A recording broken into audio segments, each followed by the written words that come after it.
Stephen and Diana, Southfield firefighters say they're so low on staff that they're calling people in on overtime almost every day. So why is the city saying no thanks to a $2 million federal grant that would add jobs to the fire departments? Trouble is smoldering in Southfield.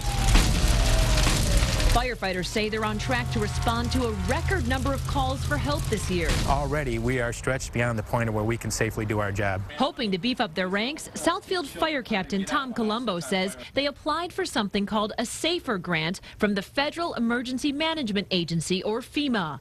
Back in February, FEMA awarded Southfield the $2 million grant, which would pay the wages and benefits of 11 full-time firefighters for 2 years. For 2 years, this would enhance both the firefighter and citizen safety. It would reduce overtime, and it would give these people 2 years of employment, 2 years of experience. David Bobstein is a rookie firefighter who would jump at a 2-year job. Right now, I would take anything that was offered to me if it was offered to me, because it is such a hard field to get into. Seems like a no-brainer. Millions from the feds, hire 11 people, and everybody's happy, right?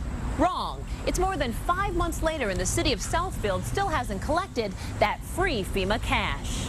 Other municipalities would grab the money and run. Longtime Southfield resident Pam Gerald prides herself on being an outspoken regular at city council meetings. She wants to know why the grant still hasn't been accepted.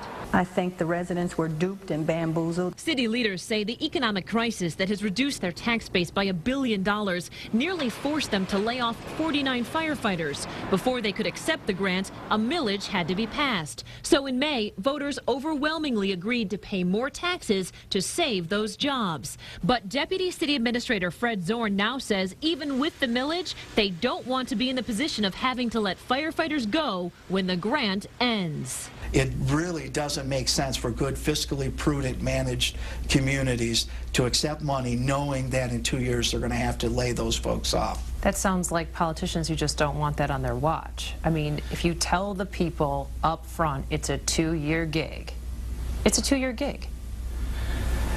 I think that's a simplistic approach. It's a 2-year gig with a whole lot of restrictions. Those restrictions he's talking about? Federal rules would prohibit Southfield from laying off any firefighters during the 2-year period. While Zorn says on one hand they don't want the grant because they don't want layoffs in 2013, the economic crisis may send that no layoff goal up in flames much sooner. So even though your voters just passed the millage, you cannot guarantee that there won't be more layoffs in the fire department? There are no guarantees relative to what's going to continue to happen to our tax base. That's not sitting well with taxpayers. We can't afford to cut more people. We need those services. That's why we voted for the millage.